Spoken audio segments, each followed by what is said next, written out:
Praise the Lord. கர்த்தருக்கு மகிமை உண்டாவதாக. இந்த நல்ல காலை வேளையில் கர்த்தருடைய வார்த்தை மூலமாய் உங்கள் யாவரையும் சந்திப்பதிலே நான் மிகுந்த மகிழ்ச்சி அடைகிறேன். சங்கீதம் 119 சங்கீதம் 49 வசனம் 50 வசனம், நீர் என்னை நம்ப பண்ணின வசனத்தை உமது அடியேனுக்காக நினைத்தருளும், அதுவே என் சிறுமையில் எனக்கு ஆறுதல், உம்முடைய வாக்கு என்னை உயிர்ப்பித்தது. ஆமென். இந்த காலை நேரத்திலே சங்கீதக்காரன் அழகாக சொல்லுகிறார், நீர் என்னை நம்ப பண்ணின வசனத்தை உமது அடியனுக்காக நினைத்தருளும் என்று சொல்லுகிறார். இந்த மாதத்தின் கடைசி வாரத்தில் நாம் இருக்கிறோம். நமக்கு ஆண்டவர் அநேக வார்த்தைகளை கொடுத்திருக்கிறார். அந்த வார்த்தைகளை நம்ப பண்ணியிருக்கிறார். நம்ப பண்ணின வார்த்தைகளை நினைத்தருளும் என்று வேண்டுதல் செய்கிறார். நம்முடைய வாழ்க்கையிலும் அநேக வசனங்கள் தேவன் தம்முடைய வார்த்தையை நமக்கு அனுப்பியிருக்கிறார். அந்த ஒவ்வொரு வார்த்தையும் அவர் நினைத்தருளி நம்மை ஆஸ்வதிக்க போதுமானவராக இருக்கிறார். ஆமென். இங்கே சங்கீதக்காரன் சொல்லும்போது, அந்த வசனம் என் சிறுமையில் எனக்கு ஆறுதல், உம்முடைய வாக்கு என்னை உயிர்ப்பித்தது என்று சொல்லுகிறார். கர்த்தருடைய வாக்கு வசனம் என்னை உயிர்ப்பித்தது என்று சொல்லுகிறார். இந்த காலை நேரத்தில் இறைவார்த்தை கேட்கிற தேவனுடைய பிள்ளைகளே, சோர்ந்து போய் நம்பிக்கை இழந்து போயிருக்கலாம். பலவிதமான நெருக்கங்கள், போராட்டங்கள், கஷ்டங்களோடு கூட நாம் வாழ்ந்து கொண்டிருக்கலாம். இன்றைக்கு கர்த்தருடைய வார்த்தை நமக்குள் கடந்து வருகிறது. அந்த கர்த்தருடைய வார்த்தை நம்முடைய வாழ்க்கையில் ஒரு உயிர்ப்பிக்கிற வல்லமையை கொடுக்க போதுமானதாக இருக்கிறது. ஆமென். உலர்ந்து போன எலும்பு பள்ளத்தாக்கிலே ஆண்டவர் எசேக்கியேல் தீர்க்கதரிசி அனுப்பி, இந்த உலர்ந்து போன எலும்புகள் எல்லாம் உயிரடையுமா என்று கேட்கிறார். அந்த உலர்ந்து போன எலும்புகள் சுக்குநூறாய் உடைந்து சிதைந்து அது சிதறி கிடக்கிறது. நம்பிக்கை அற்று போய் இருக்கிற அந்த எலும்புகளை பார்த்து கேட்கிறார் ஆண்டவர், இந்த எலும்புகள் உயிரடையுமா எசேக்கியேல் என்று கேட்கிறார். இப்பொழுது இந்த எசேக்கியேல் சொல்கிற, ஆண்டவரே அது உமக்கு தெரியும் என்று சொல்லும் பொழுது, அந்த உலர்ந்து போய் சிதறி கிடக்கிற எலும்புகளை பார்த்து எசேக்கியேல் தீர்க்கதரிசி கர்த்தருடைய வார்த்தையை சொல்லும்போது அந்த எலும்புகளுக்குள் ஒரு அசைவு உண்டானது. நம்பிக்கை அற்று இருக்கிற அந்த எலும்புகளுக்குள்ள ஒரு அசைவு உண்டானது போல இன்றைக்கு நம்பிக்கை அற்று போயிருக்கலாம். நம்முடைய வாழ்க்கையில் எல்லாம் முடிந்து போனது, என்னால் ஒன்று செய்ய முடியாது என்று நீங்கள் அங்கலாய்த்து கொண்டிருக்கலாம். கவலைப்படாதிருங்கள். ஒரு அசைவை ஆண்டவர் உங்களுக்குள்ள என்னை அனுப்ப போகிறார். ஆமென்.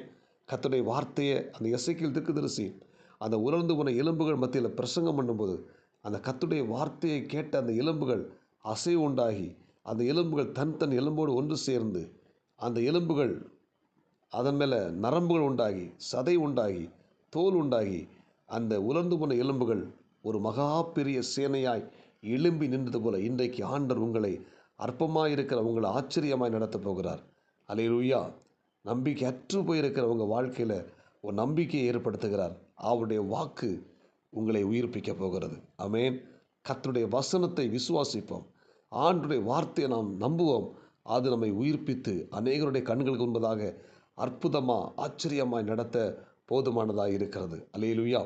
எலியா தீர்க்கதரிசி குறித்து நாம் வாசிப்போமானால், எலியா தீர்க்கதரிசி எசபேல் ராணி அவனை கொன்று போடுவேன் என்று மிரட்டின பொழுது, அந்த வார்த்தையை கேட்ட உடனே இந்த எலியா தீர்க்கதரிசி சோர்ந்து போய் சூறைச்செடியின் கீழ் படுத்து, போதும் கர்த்தாவே, என் ஆத்துமாவை எடுத்துக்கொள்ளும். சில சமயங்களில் பார்த்தீங்கன்னா மனிதனுடைய வார்த்தைகள் நம்மை விழ பண்ணிடும், நம்மளை சோர்ந்து போக பண்ணிடும்.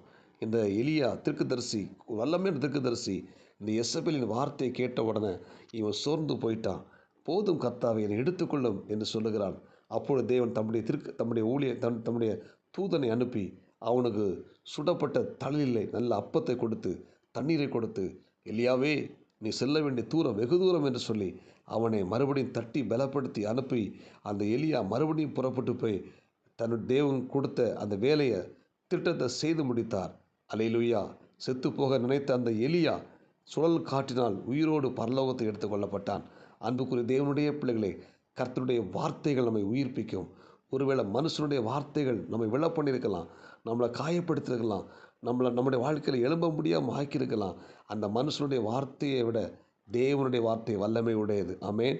கர்த்தருடைய வார்த்தை இன்றைக்கு உங்கள் வாழ்க்கையில் ஒரு உயிரடைகிற தன்மையை உருவாக்குகிறது. ஆமென்.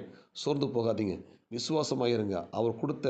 அவர் நம்மை நம்ப பண்ணின வசனங்களை நினைத்து நாம் ஜெபிப்போம். ஒவ்வொரு நாளும் நமக்கு கொடுத்த வசனங்கள் வாக்குத்தத்தங்களை நாம் சொல்லி நாம் தேவ சபையில் ஜெபிக்கும் பொழுது அவருடைய வாக்கு நம்மை உயிர்ப்பிக்கும்.